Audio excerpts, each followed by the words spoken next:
ngatur sendiri. Amin Bapak Ibu Saudara.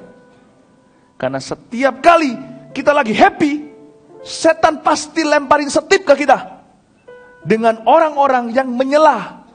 Sementara kita lagi cerita istilahnya, lagi berbinar-binar, tiba-tiba ada yang menyela. Ya tapi gitu kan kebetulan. Ya itu kan sekarang, besok coba lihat. Kok enak ya, badanku enak ya? Sudah enak, terima kasih. Terima kasih, Pak Bernard sudah didoakan, terima kasih. Sebelahnya, ya besok biasanya kambuh lagi, cuma psikologi. Kok bisa loh ada orang gitu? Jadi juara, yeay, aku wisuda cum laude. Oh banyak temennya om yang cum laude gitu sampai sekarang susah cari kerja. Kalau nggak ada berita, diam, jangan ngomong. Betul atau enggak? Wah luar biasa. Saya doakan, kadang-kadang malah yang mengejutkan bisa jadi di dalam kalangan gereja. Saya tadi FK, saya ini pertama kali doain orang sakit. Ya. Orang itu lumpuh, ada kanker, saya doakan dia berdiri, dia jalan lalu dipanggil sama Ko Philip naik ke panggung. Didoakan rebah, ya kedua, ya. Aku pertama kali menyembuhkan orang. Iya kalau sembuh, itu kan belum di X-ray lagi. Soalnya hari itu yang satunya doain gak sembuh-sembuh. Selalu aja. Pas kita seneng selalu aja mau dicuri sukacitanya. Jadi karena itu make a decision. If you're not strong, you will not stand at all, kata Alkitab. Kalau engkau tidak kuat secara iman, kau tidak akan berdiri sama sekali.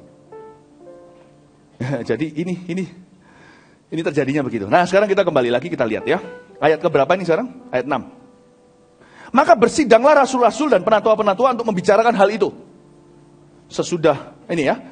Jadi ketika orang-orang itu bangkit berita, orang-orangnya harus disunat.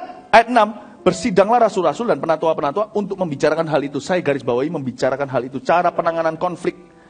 Bukan dengan cara disapu ke bawah karpet atau di bawah ranjang lalu pura-pura. Tidak ada. Kayak anak kecil kalau mama masuk ke kamarnya, masukkan semua mainan dan semua barangnya di bawah kolong ranjang. Lalu bertindak seolah-olah tidak terjadi apa-apa. Itu bukan cara yang benar. Cara menangani konflik adalah mari kita bicarakan. Mari kita bicarakan. Bawa keterang. Tapi jangan menghalalkan segala cara. Orangnya nggak tahu apa-apa tiba-tiba datang dan berkata, aku dari dulu memang benci kamu. Ayo sudah tak bawa keterang. Itu nantang. Jangan. Sebelum itu, pastikan dibawa keterang itu dengan terang Kristus. Bukan terus terang sembarangan. Meskipun Anda jujur, tapi tetap harus bijaksana. Tidak menawar konten sesungguhnya. Tapi lain loh ya. Kalau Anda bicara sama istri contohnya, baju tadi itu lebih bagus loh dari yang kamu pakai.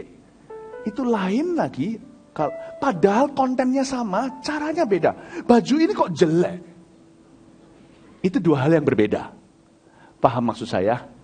Komunikasi juga harus kita jaga. Karena Tuhan berjaga pada lidah kita. Amin Bapak Ibu Saudara. Mari kita buat goal, mulut kita gak boleh kasar. Tapi jangan pernah kita merasa down kalau kita gagal. Karena Alkitab berkata di kitab Yakobus, kalau orang yang sudah bisa berbicara sempurna, perkataannya tertata semua. Siapa bisa mengekang lidahnya, itu orang sempurna, gak ada orang kayak begitu. Yang penting kita bangkit. Kalau kita tahun-tahun yang lalu itu kasar sama orang, tahun ini mari kita belajar lebih baik lagi. Lebih memuliakan Tuhan. Makanya ada ayatnya, kita bisa mempersembahkan persembahan, salah satunya adalah buah bibir kita. Bukan cuma pujian pada Tuhan, tapi perkataan-perkataan yang meredakan amarah. Perkataan yang lembut meredakan amarah. Kata-kata seperti itu. Jadi saya berdoa, kenapa begini? Karena saya merasakan dalam spirit saya, tahun ini ada bisnis-bisnis tertentu yang gagal karena ada orang tidak jaga mulutnya.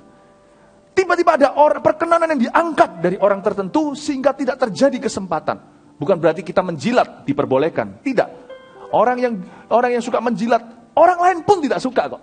Kerasa kok di dalam hatinya. Gak usah orang Kristen bisa kerasa dalam jiwanya. Ini gak beres orang ini. Cuman begini aja, malah justru gak disenengin. Ya, Biasanya kalau di film-film dulu saya lihat film peperangan antara China dengan Jepang. Jepang selalu yang jadi penjajah gitu ya. Selalu kan ada traitor atau pengkhianatnya yang suka menjilat-menjilat. Ujungnya itu selalu ditembak sama Jepang. Dor, ya kan? Jadi jangan juga sebaliknya. Namun demikian Bapak Ibu Saudara, jangan sampai gagalkan berkatmu sendiri karena kita tergesa-gesa dengan mulut. Nanti juga akan ada berkat yang Tuhan berikan. Perekanan yang akan terjadi. Bisnis koalisi. Promosi. Terjadi karena komunikasi kita benar dan mengundang kekaguman orang. Mengundang respek orang. Bahwa orang ini punya wibawa. Orang ini dapat dipercaya. Orang ini apa adanya. Lihat nanti ya, ketika Anda tidak tahu dari mana datang pertolongan. Kemana aku dapat mendapatkan pertolonganku. Mataku tertuju ke gunung, pertolonganku datang dari Tuhan. Tiba-tiba orang yang tidak terduga. Hanya karena komunikasi Anda benar dengan dia. Dia akan memberimu kesempatan. Persis ketika engkau di PHK. Belum lagi selesai prosesnya. Tawaran itu akan datang ke pintu Anda. Tuhan menolong Anda tepat waktunya. Taburlah. Supaya engkau menuai yang baik. Siapa menabur perkataan yang salah, menuai kematian. Karena itu jangan gosip. Dan lebih sama bahaya, bahkan lebih bahaya adalah mendengar gosip. Lebih baik lari. Tidak perlu gurui, nggak perlu gurui. Jangan gosip dan sebagainya. Tambah dibilang fanatik, permisi aja, sorry. Saya nggak ikut pembicaraan begini. Hati-hati gunakan telingamu. Jaga hatimu dengan segala kewaspadaan. Dari situ mengalir kehidupan. Amin, katakan amin. Ya. Jadi sekarang kita melihat ayat yang ke-7. Sesudah beberapa waktu lamanya berlangsung pertukaran pikiran mengenai soal itu. Berdirilah Petrus dan berkata kepada mereka, hai saudara-saudara, kamu tahu bahwa telah sejak semula Allah memilih aku dari antara kamu supaya dengan perantaraan mulutku bangsa-bangsa lain mendengar berita Injil dan menjadi percaya. Dan Allah yang mengenal hati manusia telah menyatakan kehendaknya untuk menerima mereka. Sebab ia mengaruniakan Roh Kudus juga kepada mereka sama seperti kepada kita. Dan ia sama sekali tidak mengadakan perbedaan antara kita dengan mereka. Sesudah ia menyucikan hati mereka oleh iman. Kalau demikian, mengapa kamu mencobai Allah dengan meletakkan pada tengkuk murid-murid itu suatu kuk yang tidak dapat dipikul, baik oleh nenek moyang kita maupun oleh kita sendiri. Sebaliknya, kita percaya bahwa oleh kasih karunia Tuhan Yesus Kristus kita akan beroleh keselamatan sama seperti mereka juga. Dari ayat-ayat yang kita baca, kita kembali ke ayat 7, ada perkataan sesudah berapa waktu lamanya berlangsung pertukaran pikiran mengenai soal itu. Garis bawahi kata berikutnya, berdirilah Petrus. Orang yang berdiri itu biasanya adalah sifat seorang sifat defense. Kalau Anda lihat dalam sebuah pengadilan, tiba-tiba kalau berdiri, itu berarti sang pengacara mau membela. Anda lihat konteksnya dulu. Paulus dan Barnabas disalahkan. Paulus Barnabas itu junior, saudara. Mereka itu sekalipun senior di mata kita karena Paulus itu menulis begitu banyak kitab di dalam perjanjian baru. Namun di zaman itu dia dianggap pupuk bawang. Dia dianggap junior. Karena yang lebih dipandang adalah soko guru, pilar gereja, Yohanes, Yakobus, tentunya Petrus. Paulus itu siapa? Jadi ketika dia bicara, berdirilah orang-orang ini menyela dia. Saya beritahu, ada 2 insiden. Paulus belajar dari pengalaman. Sekali insiden, dia bela diri sendiri. Dia berkata, biar Allah yang menamparmu, hai kamu. Tembok yang dilapisi warna putih, dalamnya bangkai semua. Orang malah justru bela orang itu. Kamu gak tahu ya, kamu bicara sama imam besar loh kayak gitu. Paulus rendah hati dan minta maaf. Oh sorry, saya tidak tahu kalau dia imam besar. Itu terjadi di Kisah Rasul pasal-pasal terakhir.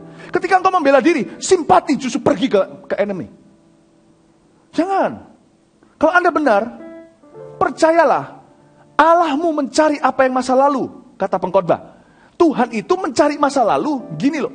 Tuhan kalau mau cari pertolongan untuk kita, dia tidak perlu buat sesuatu yang baru, dia cari yang lalu aja. Karena Allah kita itu bisa back and forth in time, bisa maju dan mundur dalam waktu karena dia kekal. Dia dari awal hingga akhir, alfa dan omega. Dia itu sudah tahu nanti ke depan kita diserang apa. Dia tahu. Kalau kita hidup benar, musuh orang itu pun didamaikan. Maksudnya gini loh.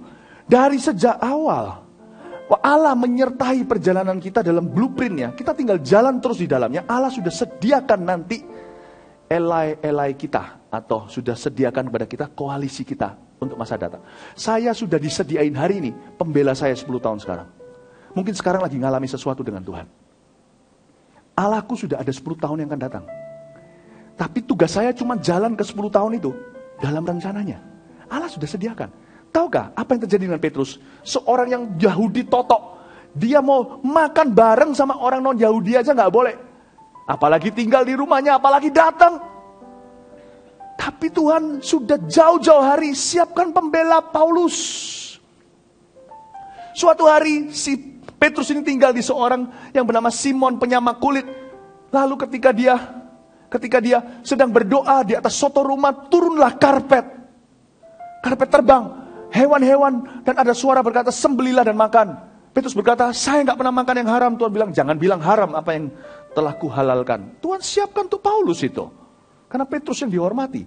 Tahukah kalau Anda berjalan dalam rencana Allah, diam-diam Tuhan sediakan a friend or friends in high places for us. Ada seorang teman atau banyak teman di tempat posisi tinggi. Petrus itu posisi tinggi, dia sokok guru. Dia itu pilar gereja. Tuhan tahu suatu hari akan ada seorang hamba Tuhan namanya Paulus yang akan diorbitkan.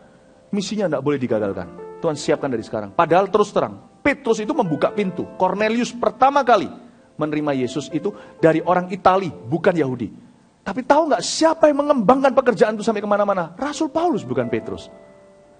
Jadi sebenarnya pengalaman Petrus itu saling komplimen dengan Paulus. Mempersiapkan hari di mana Paulus akan dibela oleh seorang Petrus yang dipandang oleh seluruh jemaat. Jadi ketika Petrus terima karpet terbang itu, di dalam pikiran Allah tidak tertulis seperti ini, tapi saya berani spekulasi bahwa dalam pikiran Allah yang maha tahu, dia sudah memikirkan seorang hambanya berikutnya, yaitu Paulus. Dia sediakan pembela. Berdirilah Petrus dan berkata, hei, jangan persulit dong. Kalian ingat gak aku? Dulu pernah disuruh ke Cornelius. Apa terjadi? Pentakosta, Roh Kudus dicurahkan. Kalau sekarang itu terjadi, kalian terima. Karena kita lihat pasal sebelumnya, Petrus sangat diterima. Ingat minggu lalu saya ceritakan, Petrus jelaskan bertubi-tubi, hingga semuanya kata sepakat, mereka semuanya damai sejahtera, senang, termasuk orang-orang yang cari perkara ini. Ketika mereka bilang gitu, diamlah semuanya. Oh iya, kalau gitu jangan double standar dong. Kalian mau terima saya, nggak mau terima Paulus ini. Terima dong pekerjaannya dia, jangan begitu. Luar biasa nggak? Dan apalagi posisinya Petrus, dia decision maker. Dia rasul besar saat itu. Semua diam, mana berani. Kalau berani, dia nanti kibasin sedikit dengan bayang-bayangnya. Ini Paulus belum ada sapu tangannya. Sebelum sapu tangan, selalu ada bayang-bayang. Tahukah Anda? Kita tidak dipanggil untuk membela diri. Tuhan sudah siapkan pembela kita. Yesus, kaulah pembelaku. Pada siapa aku harus takut? Yesus, kau perlindunganku. Ku tak gentar menghadapi musuh. Sekarang tegaklah kepalaku, hadapi lawanku yang berada di sekelilingku. Jangan lihat keliling, itu bukan lawanmu. Dan mulutku memuji, bermazmur bagimu, bersorak bagi kebesaranmu. Jangan takut. Tuhan sediakan. Tuhan, nanti kalau aku begini, nanti siapa yang bela? Segalanya kalau Tuhan suruh jalan. Tuhan sudah siapin pembela. Pembelamu 20 tahun mendatang itu sudah disiapin sama Tuhan. Katakan amin. Bisa tangkap ini ya, konsep ini? Allah kita Alpha Omega. He's amazing. Dia mencari yang lalu. Dia sudah siapin dari dulu. Ayat berapa? 12. Maka diamlah seluruh umat itu. Nah itu dah, saya bilang tadi apa? Diam semuanya. Lalu mereka mendengarkan Paulus dan Barnabas lagi. Nah, siapa suruh interupsi? Menceritakan segala tanda dan mujizat yang dilakukan Allah dengan perantaran mereka di tengah-tengah bangsa lain. Setelah Paulus dan Barnabas selesai berbicara, berkatalah Yakobus, hai saudara-saudara, dengarkanlah aku. Siapa lagi nih Yakobus? Lihat ya, kita itu selalu dipanggil untuk berbicara di ronde kedua. Nah, untuk sebuah perkara sah itu perlu berapa saksi? 3. Kita itu dipanggil, dicepit di tengah, nomor 2. Supaya kita fokus tapal kuda, tidak lihat kanan kiri, lakukan tugasmu saja. Udah, buah yang berbicara, baby. Yang membela secara mulut, nanti ada pembukaan dan penutupan. Kita cuma dipanggil kalau khotbah, untuk kontennya saja. Pembukaan, suruh nanti yang greeter. Penutupan, nanti biar yang terakhir. Pokoknya, kita itu cuma disuruh memperhatikan konten hidup kita. Tuhan sudah sediakan yang mengapit kita, basement kita. Seorang Petrus untuk membuka, seorang Yakobus untuk menutup. Mau tahu siapa Yakobus? Dia adalah setengah saudara Yesus. Saudara setengah Yesus. Nah tuh, bingung saya, half brother of Jesus. Ini bukan Yakobus yang dipenggal kepalanya salah satu rasul, saudara Yohanes, anak Zebedeus. Ini adalah Yakobus yang waktu Yesus khotbah, ikut sama mamanya mau jemput dia.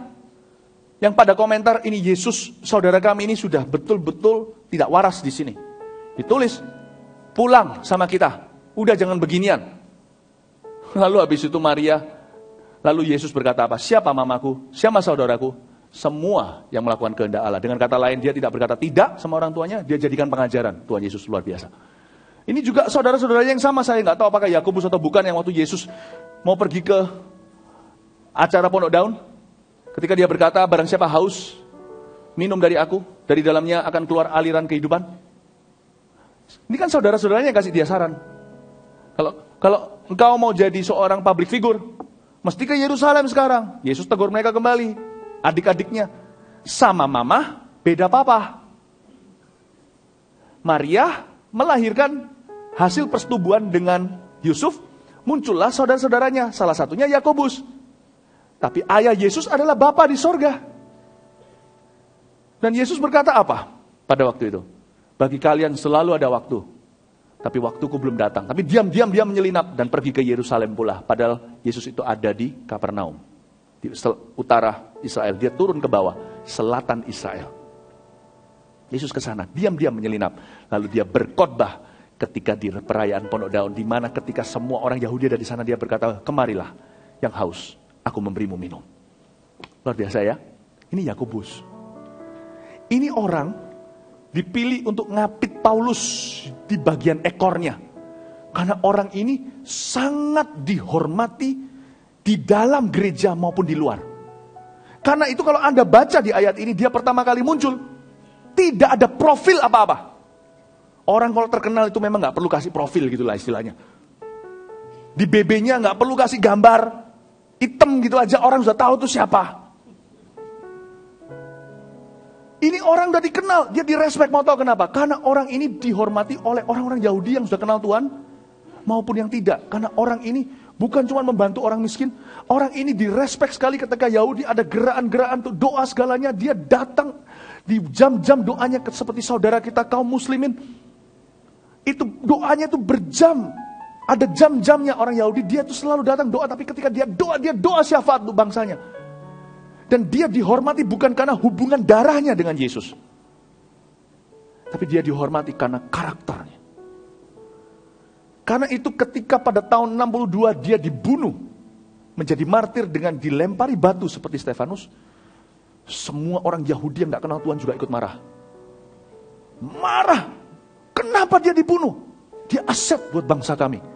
Ini orang Kristen yang nasionalis, tapi tidak mengkompromikan Injil. Ini luar biasa. Berdirilah, mengapit Paulus. Beritahu sama semua gerejanya, jangan macam-macam, biarin orang ini terus berbuah. Luar biasa. Dia berkata seperti ini, supaya Anda ngerti ya. Jadi ingat ya, dalam hidup kita cuma dipanggil di ronde 2. Diapit di tengah, cuman konten saja. Urusan Anda hanyalah terus lakukan kehendak Allah. Udah, sisanya depan belakang Tuhan siapin dari dulu, dari sekarang untuk nanti. Gak bingung kan? Lihat, Yakobus bilang apa ayat 14. Simon telah menceritakan bahwa sejak semula Allah menunjukkan rahmatnya kepada bangsa-bangsa lain. Wah, dia panggil Simon, yaitu dengan memilih suatu umat dari antara mereka bagi namanya. Hal itu sesuai dengan ucapan-ucapan para nabi seperti yang tertulis. Dia luar biasa, dia pakai kata Simon bukan Petrus. Karena nama Petrus itu Yunani. Nama Petrus artinya batu karang. Simon itu justru namanya Israelnya dia. Dia berbicara kepada orang-orang yang protes, yang menudus Paulus. Dia berkata, hei, aku gak kalah Yahudi sama kalian. Luar biasa ini. Ayat 16. Kemudian aku akan kembali dan pembangunan kembali Pondok Daud yang telah roboh, dan reruntuhnya akan kubangun kembali dan akan kuteguhkan, supaya semua orang mencari Tuhan dan segala bangsa yang tidak mengenal Allah yang kusebut milikku. Demikianlah firman Tuhan yang telah diketahui dari sejak semula. Sebab itu aku berpendapat bahwa kita gak boleh menimbulkan kesulitan bagi mereka dari bangsa-bangsa lain yang berbalik kepada Allah. Sebab itu, tapi kita harus menulis surat kepada mereka supaya mereka menjauhkan diri dari makanan yang telah dicemarkan, berhala-berhala, dari percabulan, dari daging binatang yang mati dicekik, dan dari darah. Sebab sejak zaman dahulu hukum Musa diberitakan di tiap kota, dan sampai sekarang hukum itu dibacakan tiap hari Sabat di rumah-rumah ibadat. Mungkin Anda sedang mengurus izin tertentu gak keluar-keluar. Yakobus itu nanti pengapitmu yang terakhir. Tuhan munculkan pertolongan di tempat tidak terduga. Dia tulis surat. Dia punya kuasa. Petrus seorang orator. Yakobus tanda tangannya dikenal orang. He's an amazing man. Dan dia beritahu sama orang-orang, saya akan keluarkan surat. Saudara, saya lihat ya, kasih karunia Allah atas Paulus dan Barnabas tentunya. Luar biasa, mereka itu cuma diam. Mereka sembunyikan senyumnya. Tertawa nanti di belakang. Harus jaim di depan pertikaian. Tapi di dalam hati mereka senyum lebar. Mereka berkata, gua gak ngapa-ngapain. Tuhan sendiri yang berperang di depanku. Luar biasa gak? Saya bisa bayangin yang namanya Paulus itu diam-diam di hatinya itu senyum lebar. Itu senyum lebar. Itu kalau di dalam BlackBerry bukan titik 2 dan lengkungan. Tapi titik 2 dan D huruf besar. Dia senyum lebar, dia berkata, Tuhan, tugasku cuma memberitakan. Engkau yang berperang di depanku. Aku tidak harus buat apa-apa. Tinggal melihat seperti Musa, Laut Merah terbelah. 2014 saya berdoa, demikianlah kasih karunia yang Allah berikan kepada Anda. Anda akan lihat kemuliaan Allah di depan Anda. Anda akan lihat 1 pihak, 2 pihak, 3 pihak. Anda cuma terus laksanakan kerajaan Allah. Anda cuma terus jalan. Berhenti sebentar, itu supaya ada take a break. Saya yakin Paulus di sana cuma bernafas. Di take a break gak apa-apa. Kalau ada proses yang terhambat sebentar, itu gak apa-apa. Tuhan memegang kendali. Itu supaya Anda istirahat dan supaya melihat kemuliaan. Supaya Anda dididik masuk sekolah iman lagi untuk lihat. Supaya masuk ke fase berikutnya Anda langsung ngejos tanpa transisi. Saya bernubuat apa yang akan Allah lakukan dalam bisnis Anda. Saya bernubuat apa yang Allah akan lakukan di dalam pelayanan Anda. Dalam panggilan Anda. Amin, Bapak Ibu Saudara. Amin. Anda belajar sesuatu? Jawab kepada Antioquia ini pada dasarnya mengulangi. Saya akan lompat jawab pada Antioquia karena hanya mengesahkan. Ada banyak pewahyuan di dalamnya, tapi dengan terbatasnya waktu saya langsung ke ayat 35. Perselisihan antara Paulus dan Barnabas. Nah, kita akan belajar dari kelemahan sekarang. Perselisihan antara Paulus dan Barnabas. Ini ya. Sebelum kita baca berikutnya ayat 35, tidak dijelaskan loh ya, siapa yang benar atau siapa yang salah. Jadi kalau baca perikop ini, jangan cari-cari yang itu. Siapa benar, siapa salah. Mari kita sekarang belajar hikmat Allah. Paulus dan Barnabas tinggal beberapa lama di Antioquia. Ini sudah lewat tadi yang urusan di Yerusalem. Mereka bersama-sama dengan banyak orang lain mengajar dan memberitakan firman Tuhan. Tetapi beberapa waktu kemudian berkatalah Paulus pada Barnabas, baiklah kita kembali pada saudara-saudara kita di setiap kota, di mana kita telah memberitakan firman Tuhan untuk melihat gimana keadaan mereka.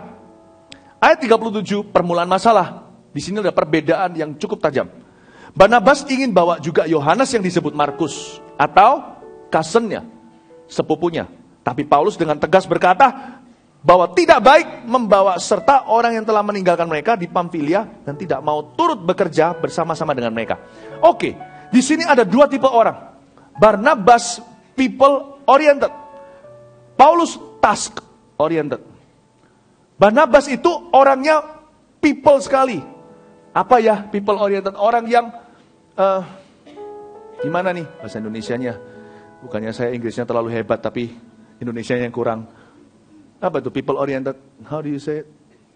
Orang yang sangat mengutamakan orang. Paulus profesional, mengutamakan tugas. Saya ngerti. Sekarang dari Paulus dulu. Si Yohanes Markus di kebaktian sebelumnya saya jelaskan. Ini orang, anak muda. Ketika Paulus cuma dengan Barnabas, dengan mereka berdua.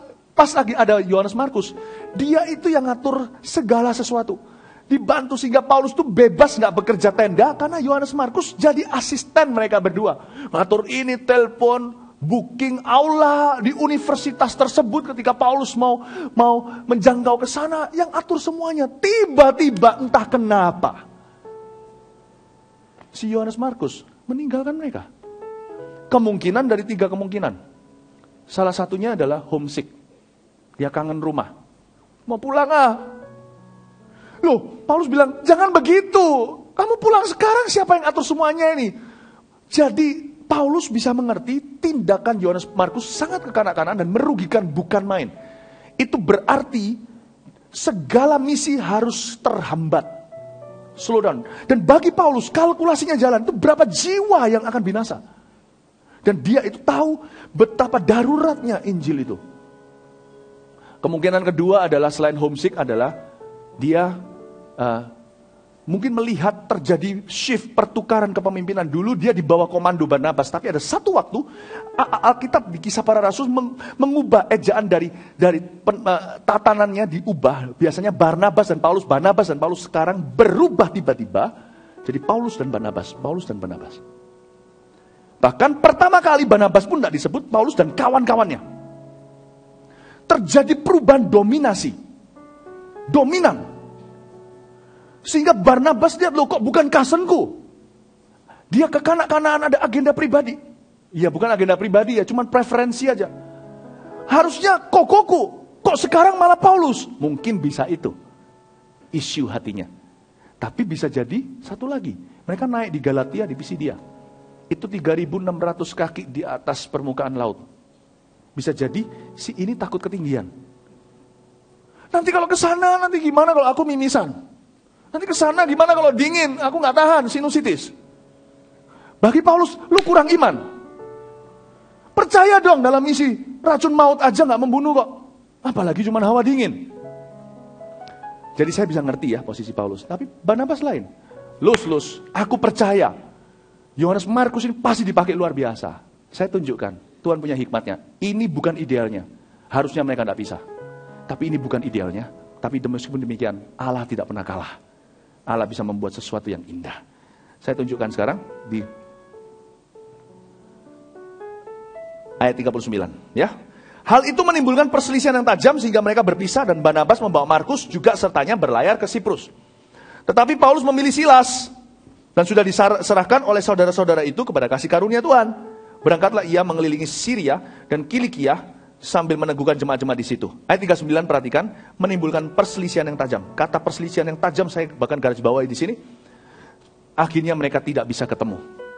Mereka memilih pisah. Saya juga mau spekulasi lagi sedikit.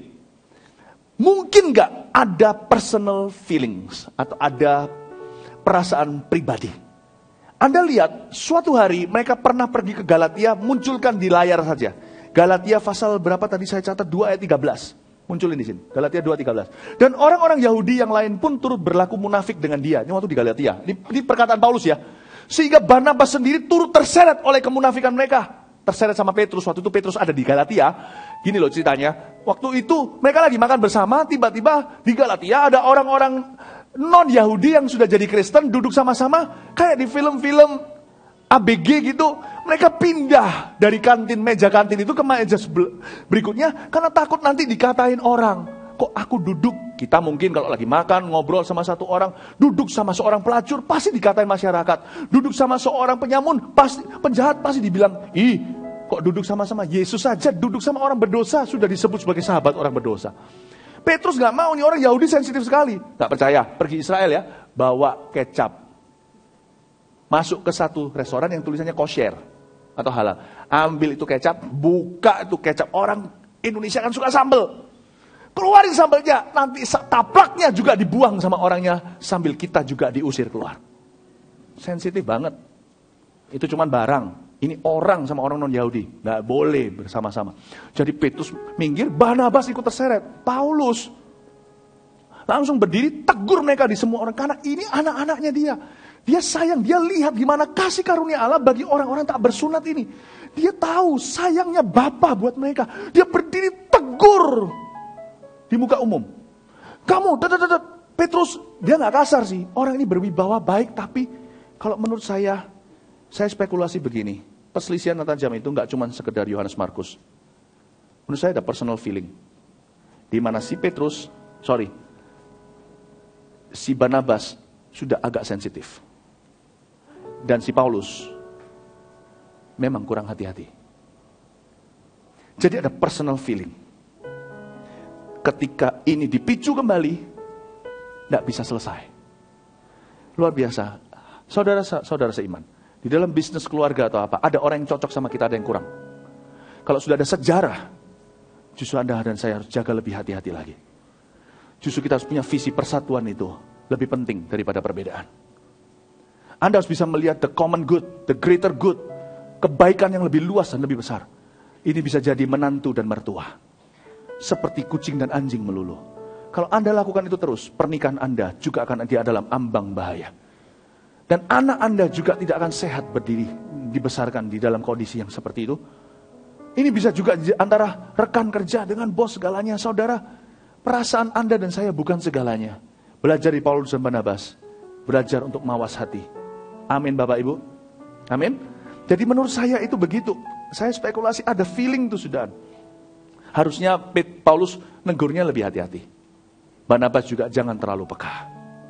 Tapi menurut saya sih begini, lebih baik tidak pernah ada apa-apa daripada sudah ada apa-apa. Kalau bisa pilih ya, lebih baik hati-hati. Makanya itu, sama suami istri juga jangan asal bicara. Sekali ada goresan, orang tua anak juga sama, sekali ada goresan. Goresan itu dengan sebuah pena yang ada di mulut kita, lidah. Sekali ada goresan, bisa pulih nggak? Bisa, tapi membutuhkan 1000 minta maaf. Itu kalau minta maaf. Jadi kalau saya bisa pilih, lebih baik tidak menggores. Lebih memilih demikian. Karena itu Bapak Ibu Saudara, kalau Anda punya sosial media, atau Anda lihat di komputer apa, jangan punya kebiasaan tik nama sendiri. Nanti seperti Ibu Presiden kita juga tertusuk hatinya. Dibilang main Instagram ketika Jakarta banjir. Amsal berkata, jangan dengarkan orang ngomong apa tentang kita. Jangan-jangan nanti kita dengar hamba kita sendiri mengutuki kita. Lebih baik nggak pernah digores juga baik. Bukan berarti kita jadi pecundang tinggal di gua nggak mau tahu orang bilang apa. Enggak. Biasa-biasa cukup dosisnya sehari. Jangan cari-cari. Lebih baik juga tidak pernah menggores. Sesudah ada apa-apa lebih susah untuk diperbaikinya. Apalagi hubungan menantu, mertua, dan sebagainya. Itu lebih hati-hati lagi. Saya belajar, waktu belajar dari sini, oh iya ya, memang sudah ada apa-apa. Tapi kabar baiknya adalah, Barnabas itu juga ada baiknya. Barnabas di sini, kadang-kadang kalau saya sendiri berkaca ya dengan mereka, saya rasa juga kadang-kadang saya juga ada sedikit, saya nih secara pribadi, opini, ada sedikit trait-nya Paulus atau trait-nya Barnabas juga. Saya ada sedikit, saya bisa belajar dua-duanya. Kita semua pasti juga punya dua trait yang sama. Nah, akhirnya Barnabas ini punya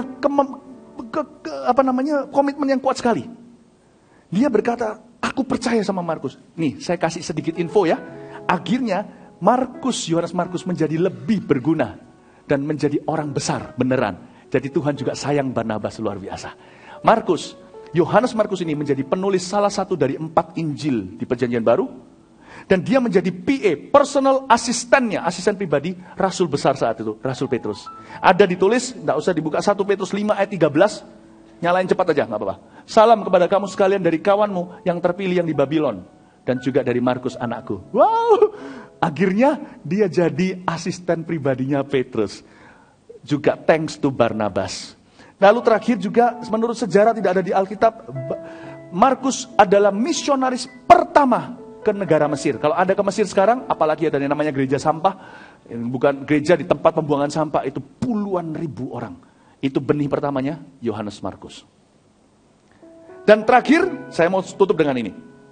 Kayaknya loh ya, Paulus sama Barnabas ini menjadi rekan lagi. Menjelang beberapa tahun kemudian, menjelang akhir pelayanan mereka, Tuhan mempertemukan mereka jadi rekan lagi. Coba lihat di 1 Korintus pasal 9 ayat 6, munculin di sini aja. Atau hanya aku dan Barnabas saja yang tidak mempunyai hak untuk dibebaskan dari pekerjaan tangan. Tulisannya kepada sebuah gereja yang sedang bermasalah tentang perpecahan. Dia berkata, apakah cuman aku sama Barnabas mereka jadi satu kemah? Amazing, mungkin jadi rekan lagi dalam kapasitas yang berbeda. Lalu kalau sama Markus sudah pasti, so pasti kata orang Manado, mereka menjadi rekan lagi. Cepat buka aja di sini Kolose 4 ayat 10. Salam kepada kamu dari Aristarkus, temanku sepenjara, dan dari Markus kemenakan Barnabas. Tentang dia kamu telah menerima pesan, terimalah dia apabila dia datang kepadamu. Ini kata-katanya Paulus yang menolak untuk membawa dia. Satu lagi ayat 2 Timotius 4 ayat 11. Hanya Lukas yang tinggal dengan aku. Lukas ini penggantinya Markus by the way. Dia akhirnya menjadi penulisnya Paulus juga. Mestinya yang nulis Kisah Para Rasul harusnya Markus. Tapi hanya Lukas yang nulis. Ya, tapi nggak apa-apa. Tuhan kasih kesempatan kedua. Markus tulis Markus. Hanya Lukas yang tinggal dengan aku. Jemputlah Markus. Ini Paulus ini. Menjelang kematiannya. Ini menjelang kematiannya. 2 Timotius ini adalah surat-surat terakhirnya sebelum dia dieksekusi. Hanya Lukas yang tinggal dengan aku. Jemput Markus ya. Bawa dia kemari. Karena pelayanannya penting bagiku. Jadi rekan lagi. Jadi akibat kepengkuan Barnabas. Akhirnya seorang Markus menjadi penghubung yang paling penting antara Paulus, Barnabas, dan Petrus. Amazing. Kadang-kadang terus terang kalau saya lihat orang, saya sudah mau nyerah. Kalau saya lihat orang tertentu, saya bilang orang gini, udah, rasanya di hati itu, sudah, saya give up, saya menyerah. Atau kalau orang dunia berkata, buang saja. Ada waktunya saya mau lakukan itu, Roh Kudus berkata, no, keep believing. Dalam gereja, terutama karena itu dunia saya. Saya sudah lihat orang tertentu rasanya ini gak mungkin, gak bisa, sudah. Rasanya Tuhan bilang, no, keep believing. Saya terus terangan-angan dengan Yohanes Markus. Bisa. Jangan mudah buang orang, staff atau apa. Apalagi istri atau suami, jangan dibuang kemana-mana. Ini bepok, ini bocah ini. Bepok, bocah, goodbye. Jangan begitu. Jadilah a man, jadilah people defender. Seperti Barnabas. Tapi jadilah orang seperti Paulus. Yang begitu penuh dengan insight dari Tuhan. Mari kita sama-sama bangkit berdiri. Anda belajar sesuatu, Anda diberkati, amin. Oke, sorry sekali lagi, agak terulur waktunya. Jangan lihat ke jam, ya kan? Saya agak sedikit sensitif gitu-gitu. Jangan gores hati saya. Kita sudah mau selesai kok. Anda diberkati Tuhan, amin. Please, orang tertentu yang Anda mau buang, pikir ulang ya. Coba lagi. Please, coba lagi. Belajar dari Barnabas. Oh, haleluya. Praise the Lord. Tuhan, terima kasih, mengucap syukur kepadamu untuk hikmat-hikmat-mu. Kami berdoa agar jemaat ini semakin bertumbuh dan bertambah. Dan seluruh jemaat juga diberkati dalam pekerjaan mereka. Hamba minta ya Tuhan, persatuan itu Engkau pelihara. Di rumah tangga dulu, terutama. Kami minta Tuhan di hari-hari yang akan datang. Tuhan berkati komunikasi di antara kami semua. Di gereja, di luar gereja, dimanapun Kau meletakkan kami. Hamba berdoa kerukunan dari Roh Kudus Tuhan turunkan. Tuhan, di dalam nama Tuhan Yesus Kristus, Roh Allah semakin urapi kami. Dan besok waktu Good Morning Holy Spirit, Tuhan Yesus, Engkau bawa kami untuk betul-betul intim dan dekat dengan Tuhan. Lebih lagi. Agar wahyu dan hikmat seperti ini muncul sendirinya di dalam diri kami. Hamba berdoa. Terima kasih Tuhan. Nyanyikan satu lagu. Kita akan selesai. Bersama keluargaku melayani Tuhan. Bersatu selamanya.